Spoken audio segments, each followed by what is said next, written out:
Indonesia lies on an archipelago of 17,000 islands in Southeast Asia, with a population of 250 million people.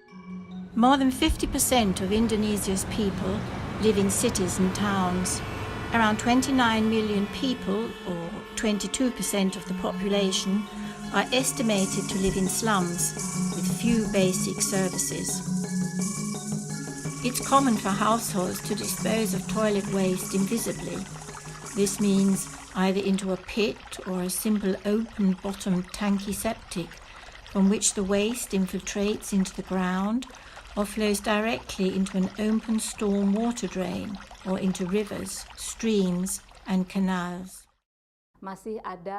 We still see houses which dump their wastewater to open channels, riverbeds, drains and the neighborhood. And then we have others who have a septic tank but never have them dislodged regularly.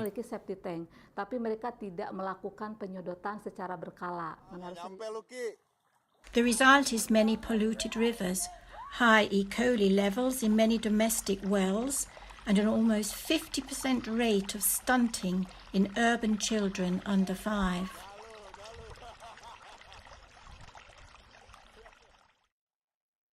In 2009, the government of Indonesia launched a program to improve urban and rural sanitation called the Acceleration of Sanitation Improvement in Human Settlements, or PPSP. Targets included the elimination of open defecation by 2019, the extension of centralized and decentralized sewage systems from 2% to 15% access, and the use of septic treatment facilities to treat fecal sludge, allowing 85% access to improved on-site sanitation. Wastewater is only a small part of their work. It is difficult to choose between wastewater, solid waste, drainage and housing. But of course, we still have to convince the municipalities to agree that wastewater deserves to be a priority. The fecal waste flow diagram, or SFD, was first used in Balikpapan in 2014 and then later in the capital, Jakarta. In the meanwhile, some local governments, such as Bekasi in West Java, have been developing improved fecal sludge management and septic treatment services. The SFD data shows us two things.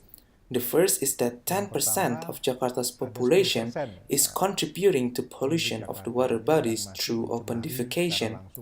The second is that 85% of Jakarta's population uses individual septic tanks and 49% are classified as leaking.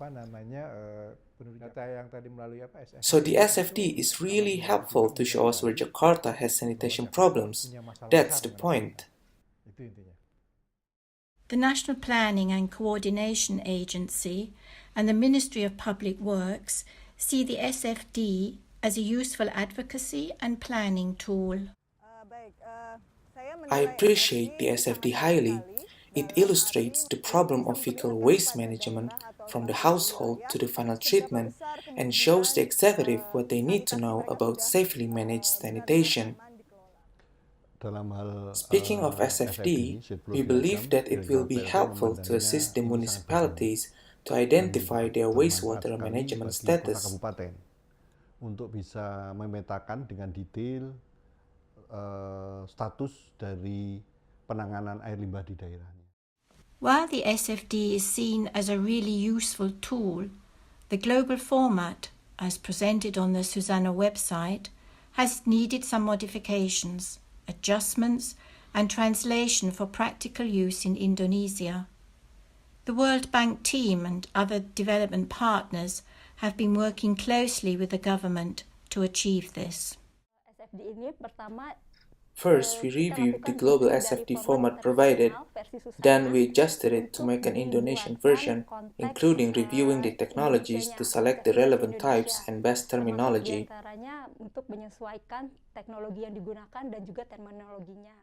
The government and development partners are enthusiastic about the SFD.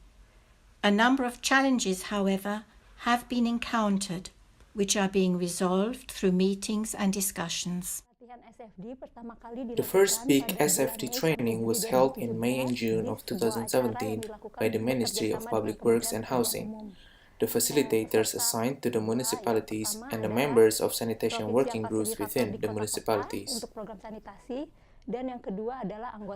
The city sanitation groups were shocked to learn from their SFDs that they only focus on household access to sanitation, which is already high. Municipalities with 90% of access to toilets were surprised to learn that 70% of it was unsafely managed.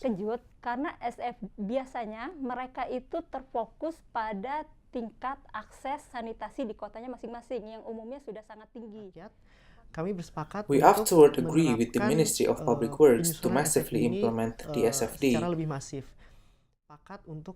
The recent PPSP training will allow us to spread the knowledge to 130 municipalities.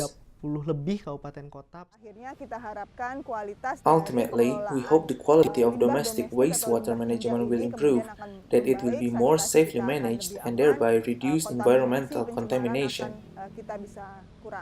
In a country as large as Indonesia, the government is planning to improve its urban sanitation with the SFD as an effective tool.